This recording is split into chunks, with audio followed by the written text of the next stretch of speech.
പ്രവാസികളുമായി ബന്ധപ്പെട്ട് ഒരു വീഡിയോ ഈ അടുത്ത് നിങ്ങൾ കണ്ടു കാണും.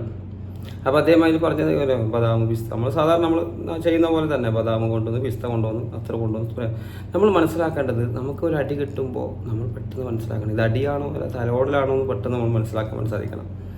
പലപ്പോഴും പ്രവാസികളുടെ അവസ്ഥ അല്ലേ, നമ്മൾ വീട്ടിലേക്ക് ഇപ്പോൾ നമ്മളെ പെങ്ങൾക്കോ നമ്മളെ കുടുംബത്തിലുള്ളവർക്ക് കൊടുക്കുമ്പോഴും പലപ്പോഴും നമുക്ക് സംഭവിക്കുന്നത് നമ്മളെ പെങ്ങളെ മക്കൾ വലുതായി, അവർ ഗൾഫിൽ പോയി, അളിയൻ ഗൾഫിൽ പോയി, എല്ലാവരും ഗൾഫിൽ പോയി, ഒക്കെ ഉഷാറായി. എന്നാലും പെങ്ങൾ നമ്മളായിരിക്കും വിളിച്ചു പറയാം ബദാം മോണിച്ചോ പിസ്ത മോണിച്ചോ അല്ലെങ്കിൽ എന്തെങ്കിലും അമൃതാജ മോണിച്ചോ അല്ല ഒരുപാട് കാര്യങ്ങൾ നമ്മളെ വിളിച്ചു പറയും. അല്ല നിൻ്റെ മോൻ പോയല്ല, എൻ്റെ മറ്റേ മാപ്പിള പോയല്ല, എന്താ അത് അവർ വാങ്ങിയാന്ന് ശരിയാവില്ല. ഇപ്പോൾ പലപ്പോഴും പലരും പല രീതിയായിരിക്കും ചിലപ്പോൾ അല്ലേ. എൻ്റെ മുമ്പ് കഴിഞ്ഞ വീഡിയോ ഒക്കെ ഒരുപാട് ആളുകൾ വാച്ച് ചെയ്തിട്ടുണ്ട് പ്രവാസികളെ കുറിച്ച് പറഞ്ഞു. അതുകൊണ്ട് ഞാൻ ഒരുപാട് ആളുകളെ കണ്ടുകൊണ്ടാണ് സംസാരിക്കുന്നത്. അപ്പോൾ അളയപ്പായിരിക്കും. അപ്പോൾ അളയപ്പൊക്കെ നമ്മൾ ഇവിടുന്ന് ഒന്നും കൊണ്ടുപോയി ഇത് ഇന്ത്യൻ്റെ സാധനമാണല്ലോ, പിന്നെ ഇന്ത്യൻ്റെ അല്ല ഇവിടുന്ന് എന്താ കൊണ്ടുപോകാം. പിന്നെ അപ്പോൾ ചില ആളുകൾ പറയും അല്ല പല മോൻ വലുതായി, 2-3 മക്കൾ വലുതായി, അവർ ഗൾഫിൽ പോയി, അല്ലെങ്കിൽ മരിയക്കൾ വലുതായി, മരിയക്കൾ ഗൾഫിൽ പോയി, അവരൊക്കെ ഉഷാറായാലും നമ്മൾ ഇന്നും ആ പഴയ പോലെ കൊണ്ടുകൊടുക്കേണ്ടി വരും. പല അതുമാത്രമല്ല ഇങ്ങനെയുള്ള പലതും കൊണ്ടുകൊടുക്കുന്നതിനല്ല, അത് നമുക്ക് തൃപ്തി ഉണ്ടെങ്കിൽ മനസ്സിന് പിന്നെ നമുക്ക് ഒരുപാട് ക്യാഷും കാര്യങ്ങളൊക്കെ ഉണ്ടെങ്കിൽ നമുക്ക് കൊണ്ടുകൊടുക്കാം. പക്ഷേ ഇത് ഇവിടുന്ന് 100-200 ദിനാറിന് പണിയെടുത്ത് 150-200 ദിനാറൊക്കെ പണിയെടുത്ത് ജോലി കഷ്ടപ്പെട്ട് ഇപ്പോഴത്തെ ചൂടൊക്കെ നമുക്ക് തലവേറെ വേർക്കുന്ന അങ്ങനത്തെ ചൂടാണ്. ഈ ചൂടത്തൊക്കെ ജോലി ചെയ്തിട്ടും ഒരു രൂപ പോലും നമുക്ക് ബാലൻസ് ഇല്ലാതെ നമുക്ക് ബാക്കിയില്ലാതെ അല്ല 150-200 പണിയെടുക്കുന്നവരുടെ അതിലൊന്നുമില്ല, ബാക്കിയില്ല. നമുക്ക് പെട്ടെന്ന് നമ്മളെ കുട്ടിക്ക് തന്നെ ഒരു അസുഖം വന്നാൽ പോലും നമുക്ക് അപ്പുറം ഇപ്പുറത്ത് തീരുമാനമാക്കേണ്ട അവസ്ഥയാണ്. ഇങ്ങനെ ചെയ്യുന്ന ആളുകൾ പോലും പലപ്പോഴും അല്ലെ കുടുംബക്കാർക്ക് വേണ്ടി ഒരാൾ പോകുമ്പോൾ കുറച്ചേക്കാം സാധനം ഒരുപാട് വാങ്ങിയിട്ട് എയർപോർട്ടിൽ പൈസ കെട്ടിട്ട് പോവുക, അങ്ങനെയൊക്കെ പല സിറ്റുവേഷനുകളും നമ്മൾ തരണം ചെയ്യുന്നുണ്ട്. അവിടെയൊക്കെ നമ്മളൊരു കൺട്രോൾ വെക്കാൻ നമുക്ക് കഴിയണം. ഞാൻ പറഞ്ഞല്ലോ ഫസ്റ്റ് അടി കിട്ടുമ്പോൾ മനസ്സിലായി ഇത് അടിയാണോ അല്ല തലോടലാണോ, അല്ലെങ്കിൽ എന്താ പറയുക ജീവിതകാലം ഈ അടി കിട്ടിക്കൊണ്ടേക്കും. അതിന് നമുക്കിപ്പോൾ എത്ര നമ്മൾ കൊണ്ടുപോയി ഇപ്പോൾ 1-2 പ്രാവശ്യമൊക്കെ ഞാനും കൊണ്ടുപോകാറുണ്ട്. ഇപ്പോൾ ഒന്ന് പോകുമ്പോൾ ഞാനൊന്നും കൊണ്ടുപോകാറില്ല അധികം. അത്യാവശ്യം നമ്മളെ വൈഫിനും അത്യാവശ്യം മാതാവിനും അത്യാവശ്യം നമുക്ക് എന്തോ 1-2 സാധനം ചെയ്ത് വളരെ ചെറിയ രീതിയിൽ നമ്മളെ ബഡ്ജറ്റ് നമ്മൾ കറക്റ്റായിരിക്കണം. നമ്മളെ ബഡ്ജറ്റ് ഇങ്ങനെ നമ്മൾ തീരുമാനിച്ചിട്ടാണ് അവരോട് ചോദിക്കാൻ ഇത്ര ബഡ്ജറ്റ് ഉണ്ട് ഒരാൾക്ക് ഇന്ന സാധനം മേടിക്കാൻ അത്രേ പറ്റും.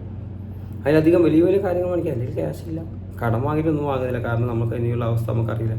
പെട്ടെന്ന് എത്രയോ പ്രവാസികൾ ഇപ്പോൾ ചെറുപ്പക്കാരായ ആളുകൾ അറ്റാക്കാന്ന് ഇപ്പോൾ ഞാൻ വന്ന വാർത്ത 17 വയസ്സായ കുട്ടി അറ്റാക്കായി. അപ്പോൾ അങ്ങനത്തെ ഒരു സാഹചര്യത്തിലൂടെ നമ്മൾ ജീവിച്ചു പോകുമ്പോൾ നമ്മൾ മരണം മുമ്പിൽ കാണുക, ഒരുപാട് കടങ്ങൾ ഉണ്ടാക്കി വെക്കാതിരിക്കുക, ചെറിയ ചെറിയ കടങ്ങൾ ഉണ്ടാക്കുക, പെട്ടെന്ന് വീടുന്ന കടങ്ങൾ ഉണ്ടാക്കുക. അതുപോലെ ചില ആളുകൾ എന്ത് ചെയ്യുന്ന വെച്ചാൽ വണ്ടിയൊക്കെ റെൻറ്റിനെടുക്കുന്ന ആളുകളുണ്ട്, എന്നിട്ട് ഒരുപാട് സ്ഥലത്ത് കറങ്ങി ഇതാക്കുകയൊക്കെ ചെയ്യുന്ന ആളുകളുണ്ട്. അതൊക്കെ നമുക്ക് സ്വാഭാവികമായും നമ്മളിവിടെ ഒരുപാട് കാലം കഷ്ടപ്പെട്ടിട്ടാകുമ്പോൾ നാട്ടിൽ പോയിട്ടാകുമ്പോൾ കുറച്ചൊരു ഹാപ്പിനെസ്സിന് വേണ്ടിയിട്ട് നമ്മുടെ കുടുംബവും നമ്മുടെ ഫാമിലിയൊക്കെ ആയിട്ട് പുറത്ത് പോകേണ്ടി വരും, ചിലപ്പോൾ വണ്ടി എടുക്കേണ്ടി വരും. അതൊക്കെ നമുക്ക് സ്വാഭാവികമാണ്. പക്ഷേ അവിടെ പോലും പല സ്ഥലത്ത് പല സുഹൃത്തുക്കളടുത്ത് പോകുമ്പോൾ ഇപ്പോൾ സുഹൃത്തുക്കളോട് അവിടെ പോവാം ഇവിടെ പോകാഞ്ഞിട്ട് ആകെ 1.5 മാസത്തേക്ക് നാട്ടിലായിരിക്കും പോകുന്നത്. ഈ സുഹൃത്തുക്കളുടെ കൂടെ നിരവധി സ്ഥലത്തൊക്കെ കറങ്ങുകയും അവിടെ കറങ്ങി ഇവിടെ കറങ്ങി സ്വന്തം വൈഫിനും കുട്ടികൾക്കും പോലും സമയം കൊടുക്കാതെ ആ വിലപ്പെട്ട സമയം കൂട്ടുകാർക്ക് വേണ്ടി മാത്രം മാറ്റി വെച്ച് അല്ലെങ്കിൽ ഒരു ഫംഗ്ഷന് പോയി ഒരു കല്യാണത്തിൽ പോയി അവിടെ നിന്ന് പറയാം എൻ്റെ മൂത്തമാനെ മോളൊന്നും കൊണ്ടാക്കില്ല, എൻ്റെ ഇളമാനെ മോളൊന്നും കൊണ്ടാക്കില്ല, ഒന്ന് ആ ഫാമിലിനൊന്നും കൊണ്ടാക്കില്ല, അങ്ങനെ കൊണ്ടാക്കിയിട്ട് തന്നെ ഓൻ്റെ 2 ദിവസം പോയി. അങ്ങനെ സമയം കളിക്കുന്ന ആളുകളുണ്ട്. അങ്ങനെ ആകരുത്. നിങ്ങളുടെ സമയം നമ്മളെ ക്യാഷ് എങ്ങനെയാണ് ചിലവാക്കുന്നത് അങ്ങനെ ചിലവാക്കുക. ക്യാഷ് അങ്ങനെ അടിച്ച് ചിലവാക്കുന്ന സമയം അങ്ങനെ അടിച്ച് ചിലവാക്കും. അങ്ങനെ ആകരുത്. നമ്മുടെ സമയത്തിന് നമ്മൾ മൂല്യം കൊടുത്തിട്ട് കഴിഞ്ഞത്ര നമ്മളെ ഫാമിലി കൊടുക്കാൻ വേണ്ടി തീരുമാനിക്കുക, നോക്കുക.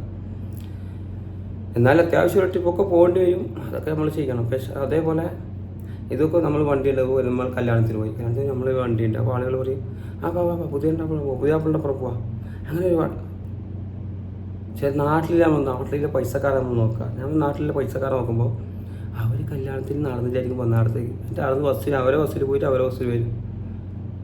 അത് നല്ല പൈസയുള്ള ടീം പോലും അങ്ങനെ ചെയ്യുന്നതായിട്ട് നമുക്ക് കാണാൻ വേണ്ടി സാധിക്കും. ഒരു പ്രശ്നമില്ല കേസാൽ നമുക്ക് അങ്ങനെ പോയാൽ ആരും ഒന്നും പറയില്ല.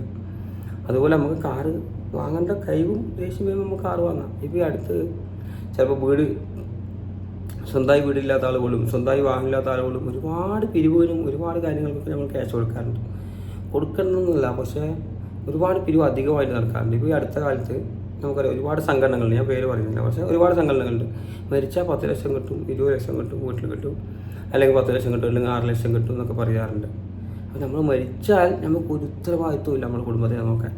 മരിക്കുന്നത് വരെ നോക്കണം, അതാണ് നമ്മുടെ ഉത്തരവാദിത്വം. ഐ റിപ്പീറ്റ്, മരിക്കുന്നവരെ നമ്മളെ കുടുംബത്തിൽ നമ്മൾ നോക്കണം. മരിച്ചാൽ പിന്നെ നമ്മൾ നോക്കണം ബാധ്യത ഉണ്ടോ? ഇല്ല. നമ്മളിപ്പോൾ പെട്ടെന്ന് മരിച്ചൊന്നും ഉണ്ടാകും. പക്ഷെ നമ്മളെ ഭാര്യയ്ക്ക് അപ്പോൾ പുതിയ പുതിയ ഐഡിയകൾ ഉദിക്കും.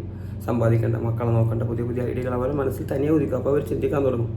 ഇപ്പോൾ എന്താ ഒരു ക്യാഷ് സ്വന്തമായിട്ട് സമ്പാദിക്കാത്ത വെച്ചാൽ ഇപ്പോൾ അതിൻ്റെ ആവശ്യമില്ല. നമ്മൾ മാസം അയച്ചു കൊടുക്കേണ്ട, അവർ ചിലവ് കഴിഞ്ഞ് അങ്ങനെ പോകുന്നുണ്ട്, അവർ കുട്ടികളെ നോക്കി കാര്യങ്ങൾ നോക്കിയിട്ട്. പക്ഷെ നമ്മൾ മരണപ്പെട്ട് കഴിഞ്ഞാൽ അവർക്ക് ഓട്ടോമാറ്റിക്കായിട്ട് ഐഡിയകൾ വരും. അതുകൊണ്ട് അത് മരണത്തിന് ശേഷം നമ്മൾ നോക്കേണ്ട കഴിഞ്ഞാൽ എല്ലാ സംഘടനക്കും ചില ആളുകൾ ഒരുപാട് ഗ്രൂപ്പിലുണ്ടാവും. സ്വന്തം മാതാവിനോ പിതാവിനോ പെങ്ങൾക്കോ ഒന്നും കൊടുക്കില്ല. മറിച്ച് നാട്ടിൽ ഒരുപാട് പള്ളി ഗ്രൂപ്പ്, മറ്റു സംഘടനയുടെ ഗ്രൂപ്പ്, ഈ ഗ്രൂപ്പ്, കൂട്ടുകാരുടെ ഗ്രൂപ്പ്, ചാരിറ്റിയുടെ ഗ്രൂപ്പ്, അങ്ങനെ ഒരുപാട് ഗ്രൂപ്പിലുണ്ടാവും. എന്നിട്ട് 1000, 2000 മാസം മുടങ്ങാതെ എല്ലാ മാസവും പിരിവുണ്ടാവും. പാവം 100, 130, 140 ദിനാറിന് പണിയെടുക്കുന്നവരെ കഥയിൽ പറയുന്നു. വലിയ പൈസ ഇല്ലല്ലോ, ആരും നമ്മൾ വീഡിയോ നോക്കില്ലല്ലോ എന്നിട്ട്. അപ്പോൾ ഈ സാധാരണ ജോലി ചെയ്യുന്ന ആളുകൾ നമ്മൾ കറക്റ്റായി മനസ്സിലാക്കാം ആയിരിക്കും കൊടുക്കണ്ടേ, എവിടെയാണ് കൊടുക്കേണ്ടത്. ഇപ്പോൾ എന്നോട് ചില ആൾ ചോദിക്കണ്ട, അപ്പോൾ നീ പിരിവൊക്കെ ആക്കുന്നില്ല. ഞാൻ പിരിവാക്കാറുണ്ട്, ഞാൻ സഹായിക്കാറുണ്ട്. അതെങ്ങനെയാണ്? അത് ചെറിയ പിരിവോ, 1 ദിനാറോ 2 ദിനാറോ പിരിവായിരുന്നു. ഞാൻ ആരായിരുന്നു തരാത്തത്? അത് 6 മാസം 3 മാസമൊക്കെ കൂടുമ്പോൾ ഒരു പിരിവാണ്. അത് ചെറിയ തുക. എന്നിട്ട് അതിന് 5, 4, 3, 4 ദിനാർ ഞാനും കൂട്ടി എന്തെങ്കിലും സഹായിക്കുക ഒരു കുടുംബത്തിന്. അതൊക്കെ ചെറിയ പിരിവ്. ഇത് മാസം പിരിവിന് തന്നെ ജീവിക്കാൻ, എൻ്റെ പിരിവിനെ കൊടുക്കുക. അത് നേരെ അതേ വ്യക്തി തന്നെ സ്വന്തം പിതാവിനോ, ഇപ്പോൾ 4 മക്കളുള്ള ഒരാൾ എനിക്കറിയാം. 4 മക്കൾ ഗൾഫിലാണ്. എന്നിട്ടൊരു പിതാവിന് 5000, 10,000 മാസം അയച്ചു കൊടുക്കാനില്ല. 4 മക്കൾ ഗൾഫിലുണ്ടായിട്ട് അവർ വിളിച്ചു ചോദിച്ചാൽ പറയും ആടെ പിരിവുണ്ട്, ഇവിടെ പിരിവുണ്ട്. അങ്ങനെയുള്ള ആളുകൾ എന്തിനാണ് പിരിവ് കൊടുക്കുന്നത്? ഏറ്റവും വലിയ നമുക്ക് പുണ്യം എന്താ? മാതാവിന് കൊടുക്കുക, പിതാവിന് കൊടുക്കുക, മാതാവിന് കൊടുക്കുക, പിതാവിന് കൊടുക്കുക, ഭാര്യയ്ക്ക് കൊടുക്കുക, മക്കൾക്ക് കൊടുക്കുക. ഇത് കൊടുക്കാതെ ഈ ഒരു ബാധ്യത ഇല്ലാതെ നാട്ടിലുള്ളവർക്കും പള്ളി കമ്മിറ്റിയിലും അവിടെയും ഇവിടെയും, നമ്മളെ പള്ളി കമ്മിറ്റിയിലൊക്കെ വരുമാനം പറയേണ്ട അത്ര വരുമാനമുണ്ട്. ആ സ്ഥലത്ത് പോലും ഒരു എന്തെങ്കിലും അത്യാവശ്യം വരുമ്പോൾ പ്രവാസികളെ പിടിച്ച് പിരിവുണ്ടാക്കി ഇതാക്കി ചെയ്യേണ്ടെന്നല്ല, എല്ലാവരും ചെയ്യട്ടെ, നല്ല കാര്യം തന്നെ, കൊടുക്കട്ടെ. പക്ഷേ ഇല്ലാതെ 150, 200 ദിനാണ് സാധാരണ പണിയെടുക്കുന്നവർ പോലും ഒരുപാട് പിരിവൊക്കെ ചെയ്തിട്ട് മാസങ്ങളിങ്ങനെ കഷ്ടപ്പെട്ടിട്ട് ചിലപ്പോൾ പറയും നോമ്പിനൊക്കെ നല്ലോണം കൊടുക്കുന്ന ആളുണ്ട് കുടുംബത്തിൽ. അപ്പോൾ ഒരു നോമ്പിന് പണിയില്ല. അപ്പോൾ ഇയാൾ പറയാം എങ്ങനെ എന്താക്കല്, നോമ്പിന് പണിയില്ലല്ലോ, ശരി വാടക കൊടുക്കണം, ഇവിടെ കൊടുക്കണം. ചങ്ങായി എൻ്റെ ഉണ്ടെങ്കിൽ കൊടുത്താൽ മതി. ഇത്ര ബേജാറാക്കി വിഷമാക്കിയിട്ട് മറ്റോളെന്ത് പറയുന്നത് ചോദിച്ചാൽ കൊടുക്കണ്ട, ഒരു പ്രശ്നമില്ല കൊടുത്തില്ലെങ്കിൽ. ചില ആളുകളുണ്ട് എടുത്ത് സാധനം വാങ്ങിക്കൊണ്ട് കൂട്ടുകാരൻ്റെ ഉമ്മാക്ക്, കൂട്ടുകാരൻ്റെ പെങ്ങൾക്ക്, അല്ലെങ്കിൽ പിന്നെ അടുത്ത പീടിയക്കാരന്, അടുത്ത വീട്ടുകാരന് 20 ദിനാറിൻ്റെ വാച്ചൊക്കെ വാങ്ങിക്കൊണ്ടെന്നാണ് ഞാൻ കണ്ടിട്ടുണ്ട്. 200 ദിനാറിന് പണിയെടുക്കുന്നവന് 20 ദിനാറിൻ്റെ വാച്ച് സാധനങ്ങൾ. അയക്കുടിക്കാരന് കൊടുക്കേണ്ടതല്ല, കൊടുക്കണം. പക്ഷേ എല്ലാത്തിനും ഒരു ലിമിറ്റ് നമ്മൾ കൃത്യമായി വെക്കണം. ഇത്രേ കൊടുക്കുന്നുള്ളൂ, ഇത്ര എൻ്റെ ബഡ്ജറ്റ്. ഒരുപാട് കടങ്ങൾ വരുന്നവരേ കടങ്ങൾ ഉണ്ടാക്കിയിട്ട് വന്നിട്ട് കടം വരുന്ന അവസ്ഥ പകരം നമ്മൾ ചെറിയ രീതിയിൽ ജീവിക്കാൻ വേണ്ടി ശ്രമിക്കാം. ഇത്ര കൊടുത്താൽ മതി, ഇത്ര ഉണ്ടാകും കൊടുക്കാം. നല്ലോണം ഉണ്ടോ എനിക്ക് കൊടുക്കാം, പക്ഷെ നല്ലോണമില്ലോ എൻ്റെ വീഡിയോ കാണുന്നുണ്ട് ഞാൻ വിചാരിക്കുന്നില്ല. പക്ഷെ നിങ്ങൾക്ക് സാധാരണ ആയിരിക്കും, അല്ലെങ്കിൽ അതിനനുസരിച്ച് കൊടുത്താൽ മതി, ഒരു പ്രശ്നവും ആരൊന്നും പറയില്ല കൊടുക്കാത്തേ. ഇപ്പോൾ ഞാൻ പറഞ്ഞില്ല, നമ്മുടെ കുടുംബത്തിൽ എത്രയോ ആളുകൾ ഗൾഫിൽ പോയതാക്കിയാൽ അവരോടൊന്നും ആരും ഒന്നും ചോദിക്കുന്നില്ലല്ലോ. നേരെ മറിച്ച് നമ്മൾ പറയാറുണ്ട് സാധാരണ മാതാക്കൾ എന്താ പദവില്ലെടുത്ത് ചവിട്ടാൻ പാങ്ങുണ്ട്. അപ്പോൾ ഒരു ഉദാഹരണം കൂടി ഞാൻ പറയാം, ഒരു 8 കാലിയുടെ ഉദാഹരണം. വിശുദ്ധ ഖുർആൻ സൂറത്ത് അങ്കബൂത്ത് 29-ാം അധ്യായം സൂറത്ത് അങ്കബൂത്തിലെ ആ ഒരു മധ്യഭാഗത്ത് വരുന്നൊരു ഭാഗം. അവിടെ ചിലന്തി വലയും ചിലന്തിയെക്കുറിച്ച് വസമത്തിൽ പറയുന്നുണ്ട്. അവിടെ ദുർബലമായ ചില ജീവികളുണ്ട്. ഈ ചിലന്തി വല നമുക്കറിയാം, എത്ര ഇങ്ങനെ തൊട്ടാൽ ചിലന്തി വല പോകുമല്ലോ. പക്ഷെ ദുർബലമായ ചില ജീവികൾ അതിലകപ്പെട്ട് പോകും. അതിലകപ്പെട്ടാൽ പിന്നെ മരണം. കാരണം ഒരു ട്രാപ്പാണ്, ഒരു കെണിയാണത്. അപ്പോൾ അതിലകപ്പെട്ട് അതേപോലെയാണ് ചില പ്രവാസികൾ പല ആളുകൾ ട്രാപ്പിൽ വീണ് പോയിട്ടുണ്ട്. പക്ഷെ ആ പ്രവാസികൾ വളരെ ദുർബലരാണ്, ചിന്തിക്കാതെ ഇങ്ങനെ ഒന്നും ഇതാക്കാതെ പാവം. ഈ അടുത്തൊരു പ്രവാസിൻ്റെ കഥ, അദ്ദേഹത്തോട് നാട്ടിൽ നിന്നൊരാൾ വന്നിട്ട് വീട് കെട്ടുമ്പോൾ 5000 വാങ്ങി. ശരി, വീട് കെട്ടുമ്പോൾ അല്ലെങ്കിൽ നല്ല കാര്യം കൊടുത്ത് 5000 നല്ല വീടൊക്കെ വെച്ച അയാൾ. എൻ്റെ മോളെ മംഗലത്തിന് വന്ന് ഒരു 5000, 10,000 കൊടുത്തു.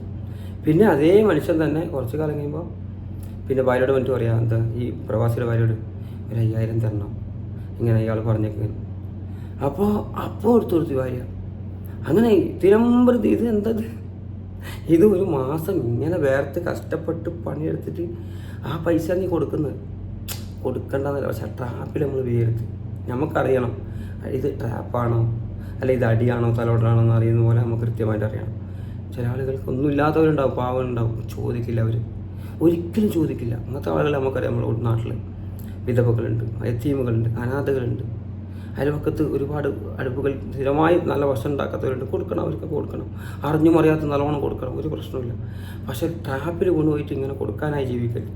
നേരെ മറിച്ച് മറ്റൊരു ഭാഗം തന്നെ സ്വന്തം കുടുംബത്തിന്, സ്വന്തം മാതാവിനും പിതാവിനും, സ്വന്തം അനിയത്തിക്കും പൊങ്ങൾക്കും തീരെ കൊടുക്കാത്തൊരവസ്ഥ ഉണ്ടാക്കരുത്. നാട്ടുകാർക്ക് മൊത്തം കൊടുക്കുക, മറ്റുള്ളവർ കൊടുക്കാതിരിക്കുക. ഈ അടുത്ത കാലത്ത് ഒരുപാട് കാലശത്ത് നല്ല ശമ്പളം വാങ്ങി പണിയെടുത്ത് ഒരുപാട് ആളുകൾ നാട്ടുകാരൊക്കെ സഹായിച്ച ഒരാളുണ്ടായിരുന്നു.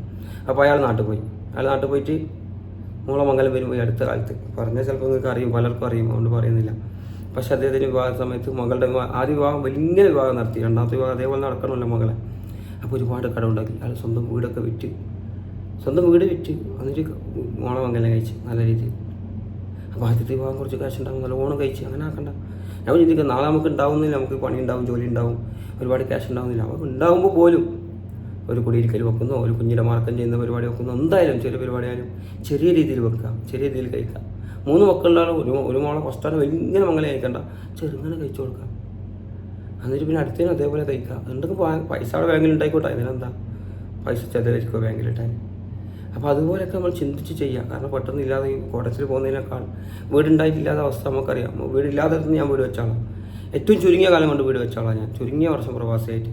പലരും എന്നോട് ചോദിച്ചിട്ടുണ്ട്, ഇത്ര പെട്ടെന്ന് ഞാൻ അങ്ങനെ പ്രവാസിയായിട്ട് വീട് വെച്ചു. നമ്മളെ പൈസ നമ്മൾ ചിലവാക്കുന്നിടത്തും വീട്ടിൽ കൊടുക്കുന്നിടത്തും കുടുംബത്തിൽ ചിലവാക്കുന്നിടത്തൊക്കെ ഒരു കൺട്രോൾ വെക്കുക. അപ്പോൾ നിങ്ങൾക്ക് ബാക്കി പൈസ സ്വരൂപിക്കാൻ പറ്റും, പിന്നെ സേവ് ചെയ്യാൻ പറ്റും. അത് വെച്ച് വീടുണ്ടാക്കാം. വണ്ടി എടുത്തിട്ടുണ്ട്, ഞാൻ വണ്ടി എടുക്കാം. എന്താ അങ്ങനെ ഓരോ കാര്യങ്ങൾ ചെയ്യുക. പക്ഷേ ചിലവാക്കുമ്പോൾ കൃത്യമായി ചിലവാക്കുക, സൂക്ഷിക്കുക, ശ്രദ്ധിക്കുക, വാരിക്കോരി കൊടുക്കാതെ. അതുപോലെ ഒരുപാട് ആളുകളെ വീട്ടിൽ നിന്നൊക്കെ പുറത്താക്കുന്ന അവസ്ഥ നമ്മൾ പ്രവാസികളെ കാണാറുണ്ടല്ലേ. ഒരുപാട് ആളുകളെ പുറത്താക്കിയിട്ട് വീട്ടിൽ നിന്നൊക്കെ പുറത്താക്കിയിട്ട് ഭയങ്കര ദയനീയാവസ്ഥ. കൊറോണ എന്ന സമയത്ത് അതല്ല പറയുന്നത് കേട്ടോ. സാധാരണ തന്നെ നല്ല ആരോഗ്യമുള്ള ആൾ വയ്യ, ഒന്നുമില്ല, ആരോഗ്യമില്ല, സമ്പത്തില്ല, ചിലവാക്കാനടുത്ത് പൈസയില്ല, കുടുംബത്തെ നോക്കാനില്ല, ഭാര്യയും മക്കളൊക്കെ വീട് പുറത്താക്കാം, എവിടെയും പോയി ജീവിച്ചോ, ഭാര്യയുടെ വീട്ടിൽ വീടും സ്ഥലമെല്ലാം ആക്കിയിട്ട്. അപ്പോൾ അങ്ങനത്തെ അവസ്ഥ വരില്ല, നമുക്ക് വരില്ല, നമുക്ക് ഒരിക്കലും പറയാൻ പറ്റില്ല. പക്ഷേ എന്നിട്ട് നിങ്ങൾ ഭാര്യയെ സംശയിച്ച് ജീവിക്കരുത്. മറിച്ച് നമ്മൾ അതിനനുസരിച്ച് കരുതിയിട്ട് നമുക്ക് എന്തെങ്കിലും ബാങ്കിൽ ഡിപ്പോസിറ്റ് ചെറിയ രീതിയിൽ വെക്കാം. അതുപോലെ 60 വയസ്സായ വീടിന്ന് പുറത്താക്കുന്നൊക്കെ ചില ആൾക്ക് പേടിയുണ്ട്. 60 വയസ്സായ ഇതിനെന്താ ചെയ്യുക, 900 കൊടുത്ത് വിസ അടിക്കേണ്ട കുവൈത്തിൽ എന്താ ചെയ്യുക, വേണ്ട അവിടെ പോവാം, ഒമാനിൽ പോവാം, അവിടെ വയസ്സിൻ്റെ പ്രശ്നമില്ല, അല്ലെങ്കിൽ പിന്നെ വേറെ എവിടെയെങ്കിലും വിദേശ രാജ്യത്ത് പോവാം, അങ്ങനെ ചിന്തിക്കുന്ന ആളുകൾ. എന്നാൽ പോലും നാട്ടിൽ സെറ്റിലാകാൻ ചിന്തിക്കുന്നില്ല. നാട്ടിൽ സെറ്റിലാകുന്നതിനെ കുറിച്ച് നമ്മൾ ദിനം പ്രതി ചിന്തിച്ചുകൊണ്ടിരിക്കുക. എന്തെങ്കിലും ഒരു വരുമാന മാർഗം ഉണ്ടാക്കിയിട്ട് നാട്ടിൽ സെറ്റിലാകുന്നതിനെ കുറിച്ച് ചിന്തിക്കാം. ഇപ്പോൾ പെട്ടെന്ന് സെറ്റിലാണ്ട, ഒരു 60 വയസ്സാകുമ്പോൾ സെറ്റിലാകുന്ന മാതിരി അങ്ങനെ ചിന്തിക്കാം. ഓക്കെ, ഞാൻ പറഞ്ഞ പൂർണ്ണമായി മനസ്സിലായി വിചാരിക്കുന്നു.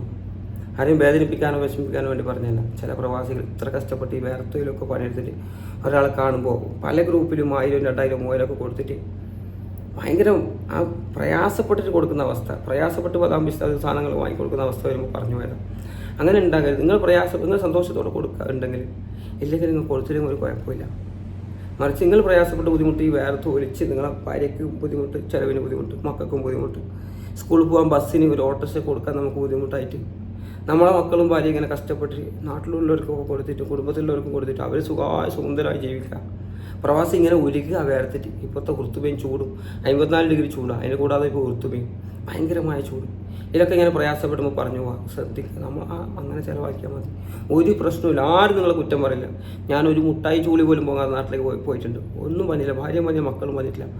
2 or 3 പാക്കറ്റ് മുട്ടായി മാത്രം വാങ്ങിയിട്ട് പോയിട്ടുണ്ട്. ഇവിടെയുള്ളവരൊക്കെ വഴക്ക് പറയും, എന്തിനാ അങ്ങനെ കൊണ്ടു, എന്താ ഇങ്ങനെ വിശക്കുന്നത്, എന്തിനാണോ ഇങ്ങനെ വിശക്കുന്നത്. എൻ്റെ ആവശ്യത്തിന് ഞാൻ ചിലവാക്കും, കുടുംബത്തിന് ചിലവാക്കും. പക്ഷേ ഒരു ലിമിറ്റ് വെക്കണം.